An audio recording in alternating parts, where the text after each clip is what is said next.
Well, if it isn't two snakes fighting, because Meghan Markle's past is truly coming back to bite her in the butt. And it is, I am here for it. I am here for it because, Meghan thinks that she can go through life spiting everybody.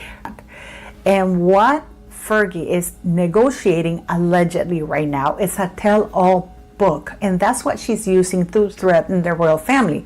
But you would think that it would only involve the royal family. Yes, it does, but it also involves Meghan Markle. Teach me, and it's just in my blood. A lot of people ask me, why do I do it? Why does it rev my engines? Prince Harry was blindsided like never before. The aunt-in-law who once smiled politely now held a verbal dagger.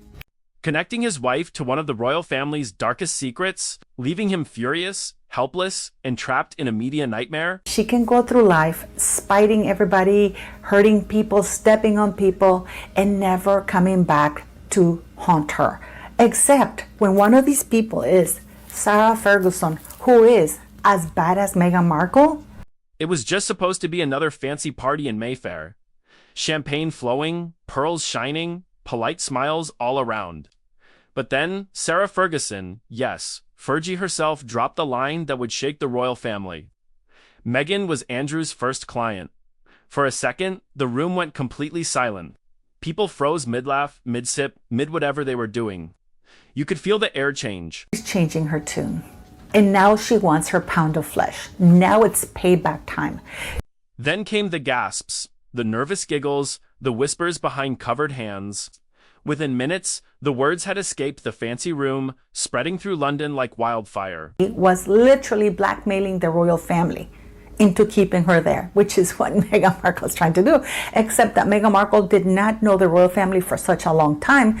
Meghan's yacht days, whatever that really meant, were suddenly everyone's favorite topic. Social media erupted, hashtags popped up, and reporters got ready to turn a single comment into a global scandal. If you want to come to the wedding. It's just very bizarre how she cut all communications off to the man who did everything for her and put her in the place that she's in. Fergie didn't just speak, she dropped a verbal bomb. That sly smile of hers said it all. She knew exactly what she was doing. Harry reportedly stormed off. Meghan reportedly broke down. In Buckingham Palace, they went into full panic mode behind closed doors. Calculated, very, very odd behavior. You're Meghan's half-brother, and so is Samantha is Meghan's half-sister.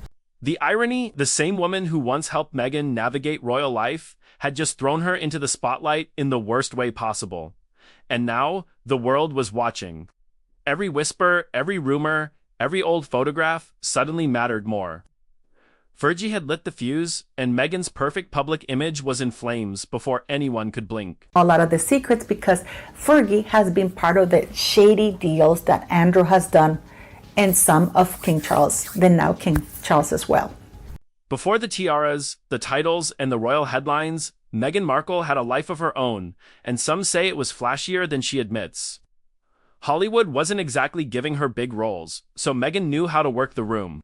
Charity events, exclusive Soho House parties, and yes, those infamous yacht parties. Out to Meghan saying, hey, you need to help me out. I need to go because Fergie's, according to certain sources, ready to leave the United Kingdom. She hates it there. Word on the street. These weren't just casual hangouts.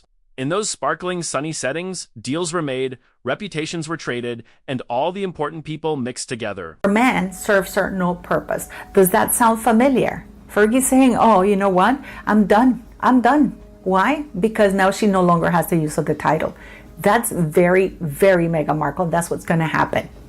Fergie's comment, first client, was it a casual remark or a razor-sharp attack? Suddenly, Meghan's past was in the spotlight. The phrase brought back old whispers about the yacht days, turning networking photos into evidence in the court of public opinion. Fergie, because Ron Burkle is firmly helping the royal family. He's very good friends with the king. For those of you who don't know who Ron Burkle is, he is basically the employee of Marcus Anderson, the owner of Soho House. Some argue she was just charming her way through Hollywood, building contacts. Others, however, whispered darker possibilities. spinning tales of a young actress navigating elite circles in ways the tabloids would love to exaggerate. The main pimp for Rachel Meghan Markle. Allegedly, she flew in his private plane arranged by Marcus Anderson to Jamaica in 2017 to that wedding of Prince Harry's friend. The fallout was instant. Social media went wild. Hashtags like hashtag Yacht Girl, Meghan, and hashtag Fergie Exposed began trending. Online detectives searched through old photos, finding anything they could twist into scandal. Prince Harry's friend. Well, Harry flew economy plus. So what's happening right now? And guess who was there? Fergie, Eugenie, and Prince Andrew. Meghan, who had spent years building her image as a humanitarian, a feminist icon, and a victim of royal drama, suddenly found that image cracking. Her past, long hidden away, had come back with a vengeance. Place. And I say this to you guys so you understand that this is not like it's a big ceremony. The chapel, they got married in a very tiny chapel in Jamaica. And the irony, the very environment that helped her rise, the glittering exclusive circles of Hollywood, was now haunting her. One sly comment, one whispered rumor from a royal veteran, and Meghan's yacht days had transformed from a small detail into a full-blown royal headache. The internet wasn't forgiving, and neither, it seemed, was Fergie. There, you can't escape Andrew, you can't escape Fergie, you can't escape Eugenie, especially Meghan alleging that she was very good friends with Eugenie prior to meeting Harry. While Meghan was reportedly hiding from cameras and scrolling through the latest headlines, Prince Harry was having his own private meltdown. Sources say he was furious, but powerless, caught between disbelief and frustration. Very blatant lie when she said she met Meghan at Meghan's wedding. Which one? The one to Trevor Engelson? Imagine it. Your wife, the woman you married, suddenly being linked to your disgraced uncle in the most public, humiliating way imaginable. And the person who did it? None other than his aunt-in-law Fergie, who dropped the bomb with a sly grin and walked away, leaving chaos behind. To Harry. It's still to be determined. The sick part of it all here is that Meghan, in her dumbest move yet. Insiders say Harry confronted Meghan privately, demanding answers. Did you ever meet Andrew before this? He reportedly asked, with anger and confusion in his voice. Meghan, caught off guard herself, allegedly broke down. In her dumbest move yet, has completely shut this person down. But all those years trying to control the story, to shape how people saw their life in Montecito, were falling apart in real time. The way things looked was brutal. The couple who had presented themselves as honest and good suddenly found themselves drowning in scandal, their carefully built image hanging by a thread. People should understand that Fergie is going to go nuclear on her, and it's going to expose everything, because Fergie at this point in time has nothing to lose. So Fergie, because Meghan has Olympically ghosted her, and now she wants to stay away because now she's the bigger person, now that Fergie's down. Meanwhile, the palace PR team was working overtime. Headlines were being rewritten, stories pulled, statements written and thrown away, yet nothing could contain the wildfire. Harry's friends described him as a man trapped between loyalty and helplessness, watching the global headlines spiral while feeling completely exposed. Meghan's past, once safely hidden, was now a headline spectacle. Don't come around me. But you don't do that with people who knows your secrets, people who know your skanky past. And Fergie's ready to tell on Meghan Markle. She's ready to destroy her. She's ready to put it out there. In short, it was a royal nightmare. A week that was supposed to be calm, even boring, turned into a media frenzy fueled by whispers, yacht day rumors, and Fergie's perfectly timed remark. Harry may have been blindsided, but the world was watching every moment unfold, loving the drama that only a royal family can deliver. I don't know if she's ready to do it out of spite for Meghan or to ingratiate herself with the royal family. Inside Buckingham's fancy halls, panic spread faster than the latest tabloid headline. The royal golden rule, never complain, never explain, was suddenly useless. No comment wasn't working, and helpers were running in circles, clutching folders, phones buzzing, coffee in hand. The words Andrew's first client had spread around. The world, and the palace PR machine was scrambling to contain a wildfire that was already out of control. Meghan Markle and completely destroy everything and really tell the people how Meghan met Harry, how you were instrumental in that meeting, how you've known Meghan since at least 2010. The worst part, Fergie wasn't apologizing, clarifying, or even acknowledging the chaos. Her trademark smirk was all the response she gave, leaving the royal family helpless and nervous. Meghan's alleged yacht days were now being whispered about alongside Andrew's worst scandals. Tying the Sussex name to the royal family's most infamous ghost, for Buckingham, it was a nightmare of image, timing, and story control. Instrumental in that meeting, how you've known Meghan since at least 2010, then we can work with you, or we're going to compensate you with somehow. Because I don't see Sarah Fergie trashing King Charles. Reports say King Charles called emergency meetings, demanding media discipline, while William privately fumed at the idea that the family could be dragged back into the spotlight for yet another scandal.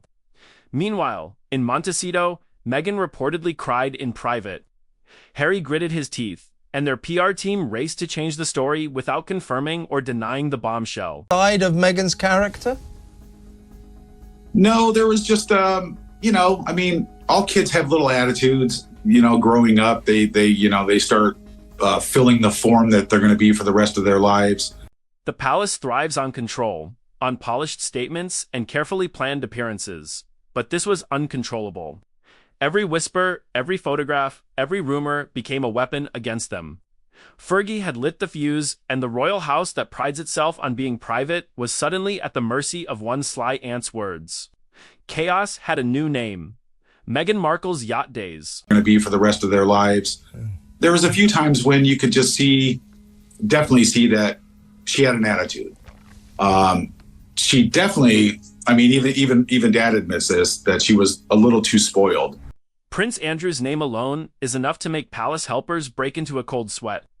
Once praised as the charming royal bad boy, his reputation has been reduced to scandal after scandal, Epstein connections, questionable interviews, and countless whispers of bad behavior. So there were a few times when, you see this little attitude come across or whatever, and she was always jealous of me and Samantha, including Doria. So when Fergie casually suggested Meghan had connections to him, the palace collectively shuddered. Suddenly, Meghan wasn't just the Duchess of Sussex. She was linked, however vaguely, to one of the royal family's most toxic chapters. Numerous times about there was really no room for Tom and Samantha in their lives. Mm-hmm. Is what it is, but there were noticeable little attitude adjustments. Fergie's comment, sly and casual as it seemed, opened the door for public guessing. Photos of Meghan at exclusive events, yacht parties, and high society gatherings were suddenly seen in the worst possible light. Innocent networking, or something. Darker, the internet chose the latter. Tabloids ran with the story, eager to connect dots that may or may not exist. Every yacht party picture became food for gossip shows and social media detectives. The way I see it, this is the way a lot of people in Britain see it, that, Meghan is something of a social mountaineer. The result? Meghan's carefully built public image, humanitarian feminist icon, victim of palace drama, was under attack. Fergie didn't need proof. She only needed people's perception. And in the royal world, perception is power. By connecting Meghan to